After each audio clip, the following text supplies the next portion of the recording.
Tu veux partir en VIE? Je m'appelle Ambre, j'ai 25 ans et ça fait à peu près 1 an que je suis en VIE en Norvège, à Oslo. Et j'avais envie de partager mon expérience. Avant de partir en VIE, je cherchais des vidéos YouTube que je pouvais trouver, à la fois pour comprendre un petit peu le programme et aussi pour savoir comment ça allait se passer quand je serai sur place. Je peux ajouter cette vidéo pour potentiellement que les personnes intéressées par le programme puissent avoir des réponses à leurs questions. Dans cette vidéo, je vais vous présenter ce qu'est un VIE, les conditions pour pouvoir postuler, comment postuler, bien sûr les avantages et inconvénients que je vois à ce programme. Le VIE, pour Volontariat International en Entreprise, est un programme qui a été créé par le gouvernement français et qui est géré par Business France, qui vise à permettre aux jeunes de 18 à 28 ans d'aller travailler pendant une durée de 6 mois à 2 ans dans un pays étranger, dans une entreprise française ou une filiale d'une entreprise française à l'étranger, dans l'optique d'avoir une expérience internationale, que ce soit pour rentrer en France ensuite ou pour rester dans le pays avec un contrat local. Pour postuler à un VIE, il faut avoir entre 18 et 28 ans au moment du départ, être de nationalité française ou être ressortissant d'un pays de l'espace économique européen, être en bonne santé parce qu'on doit partir avec un certificat médical attestant de notre condition physique pour pouvoir partir dans un pays à l'étranger. Ne pas déjà avoir fait un VIE ou un VIA, donc le VIA c'est un volontariat international en administration qui est à peu près le même principe qu'un VIE mais dans des administrations françaises à l'étranger. Et je ne vais pas forcément m'étaler sur ça parce que je n'en ai pas fait, donc je vais vraiment me concentrer sur la partie entreprise. Pas de conditions d'expérience professionnelle, de niveau de qualification, parce que le VIE s'adresse à différents types de professions.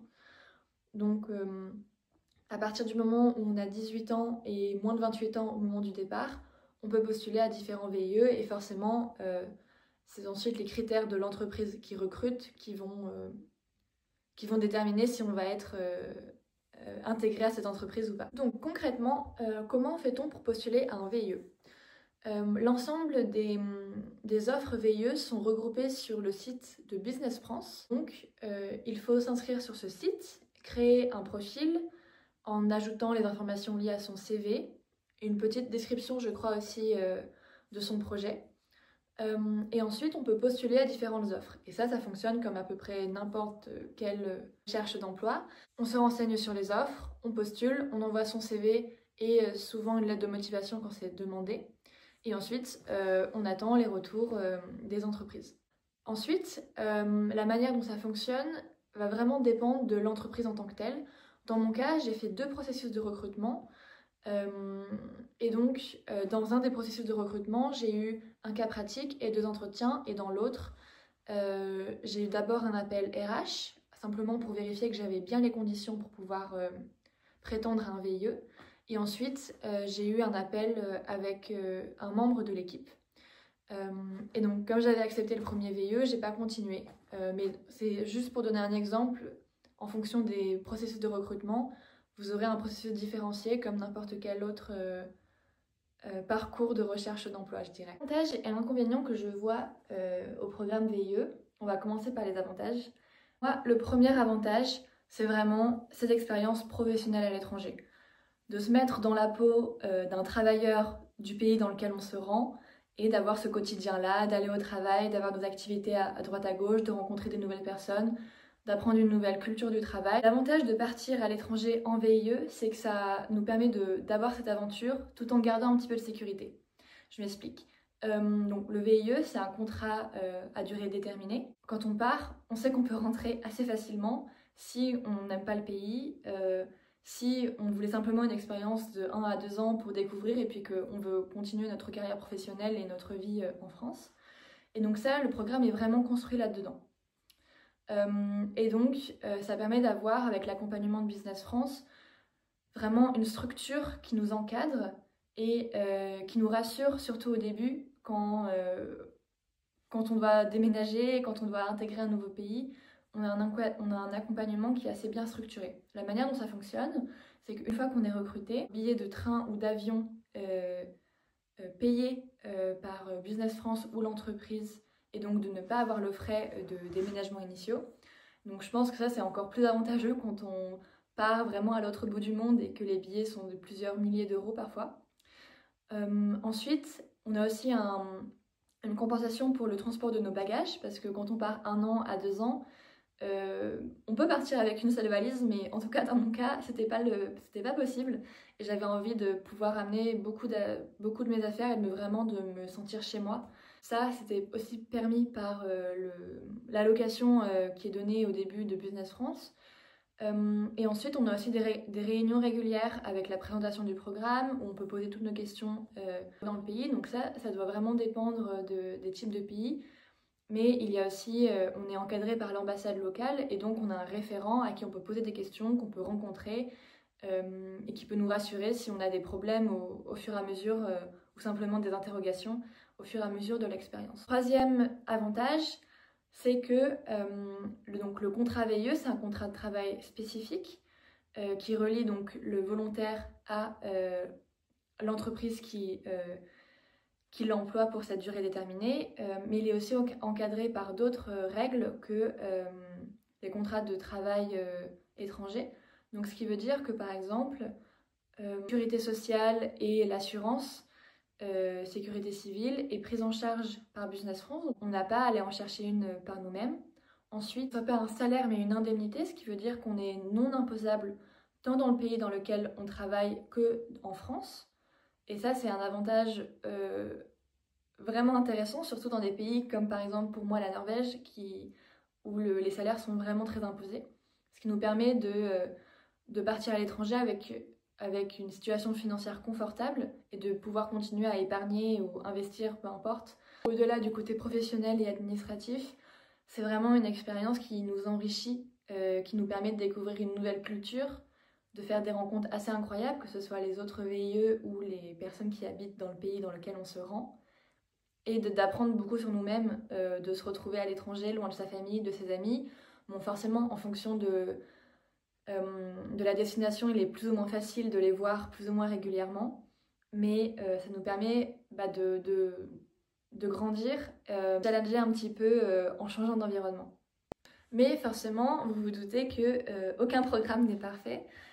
Donc de mon point de vue, les désavantages ou alors les limites peut-être du programme VIE sont les suivantes. Premièrement, comme je le disais, le contrat, donc les indemnités ne sont pas dépendantes, contrairement à ce qu'on peut être habitué en France, ni de notre expérience, ni de nos études. Donc ce qui veut dire que quelqu'un qui postule après, par exemple, un master, après avoir fait son stage de fin d'études, et quelqu'un qui postule au bout de 5 ans d'expérience et qui a 28 ans, par exemple, ou 27 ans, gagneront la même indemnité. Donc ça, forcément, pour quelqu'un qui est plus expérimenté, ça peut être un frein et il pourrait y voir un avantage supplémentaire à postuler avec un contrat local à l'étranger. De mon côté, quand j'ai postulé, j'avais 6 mois d'expérience en CDI, donc je ne me suis pas vraiment posé la question. Un autre côté peut-être plus administratif, un peu plus inconvénient, c'est que donc, le statut de VIE nous permet de cotiser pour la retraite, mais il ne nous permet pas d'avoir le droit au chômage à la fin de notre VIE. Donc, si on a l'intention, que ce soit d'aller dans un autre pays ou de rentrer en France, il faudra bien anticiper après le VIE pour trouver un autre travail, que ce soit dans l'entreprise qui nous a embauchés en VIE ou alors dans une autre entreprise. Troisième désavantage que je vois par rapport à mes collègues qui sont en contrat local, c'est qu'il y a certaines restrictions du contrat VIE. Donc il y a une des restrictions qui fait assez sens à mon avis, mais c'est qu'on ne peut pas aller dans tous les pays, par exemple pour des déplacements professionnels ou pour des vacances. Donc il y a une liste qui est faite par le ministère des Affaires étrangères, si je me souviens bien, qui classe les pays entre vert, orange et rouge, en fonction de leur dangerosité, s'il y a des guerres par exemple, etc. Et donc le VIE ne peuvent pas se rendre dans les pays rouges et ne peuvent se rendre que dans les pays orange avec une autorisation de Business France. Donc je dirais que par rapport à un autre contrat, on se sent un petit peu plus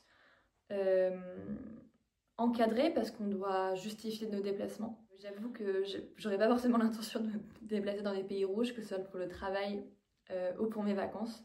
Donc ça me freine pas beaucoup, mais c'est quelque chose qu'il faut prendre en compte. Ensuite, il n'y a pas de possibilité de télétravail à l'étranger. On peut télétravailler en fonction des règles de l'entreprise qu'on intègre dans le pays dans lequel on travaille. Donc moi, en l'occurrence, je peux télétravailler en Norvège. En revanche, je ne peux pas télétravailler en France ou dans d'autres pays. Et ça, par exemple, par rapport à peut-être d'autres contrats, ça peut être un désavantage. Je pense que la majorité des contrats en France ne permettent pas le télétravail à l'étranger, donc ça ne change pas grand-chose. Mais je sais que mes collègues, on a une entreprise très internationale et ils peuvent télétravailler dans n'importe quel autre pays du monde. Donc ça, c'était pour moi une petite limite. Ensuite, quelque chose qui est assez relié, une des règles du volontariat international, c'est qu'on ne peut pas se rendre en France plus de 7 jours consécutifs. Et ça, c'est affiché en tout cas pour justement promouvoir l'expérience à l'étranger et ne pas se rendre en France pendant la moitié de son volontariat. Ça contrecarrer un petit peu l'objectif. Quand je dis qu'on ne peut pas, en fait on peut, personne ne va vraiment nous empêcher de le faire, mais comme on doit soumettre nos déplacements professionnels ou personnels à Business France, si on déclare partir 10 jours en France par exemple, en fait ce qui va se passer c'est que notre indemnité mensuelle va être décotée et donc on va perdre financièrement à ce déplacement. J'avoue que j'ai pas fait le calcul parce que moi j'ai essayé justement de me déplacer uniquement autour de 7 jours quand je suis rentrée en France. Mais c'est vrai que c'était plus contraignant que de se dire bon ben je rentre pendant 2 semaines à Noël et je me pose pas de questions. Et enfin, aucun CDI n'est garanti dans l'entreprise dans laquelle on est en VIE. Je sais que dans mon cas, je vais pouvoir passer en contrat local et donc en contrat indéterminé dans l'entreprise dans laquelle j'étais en VIE parce que je souhaitais rester dans le pays, dans l'entreprise et que l'entreprise voulait que je reste également. Mais je connais aussi d'autres VIE qui ont cherché à rester après leur contrat et pour lesquels l'entreprise n'avait pas de poste en fait ouvert après le VIE. Mais j'en connais aussi qui ont pu rester. Donc c'est juste quelque chose à avoir en tête. Si on se projette à plus long terme dans le pays, il faut être capable de se dire est-ce qu'on sera capable potentiellement de postuler ailleurs à la fin du VIE si on n'est pas recruté dans l'entreprise dans laquelle on a réalisé son VIE. Fini, forcément, j'aurais pu encore en parler pendant des heures, donc j'espère que ça a pu être un petit peu utile et que ça a permis d'avoir un petit peu plus de clés pour les VIE. Je mettrai en barre d'infos tous les liens vers les sites internet et aussi d'autres vidéos ou ressources que j'ai trouvées sur l'expérience VIE. Bonne chance pour vos candidatures.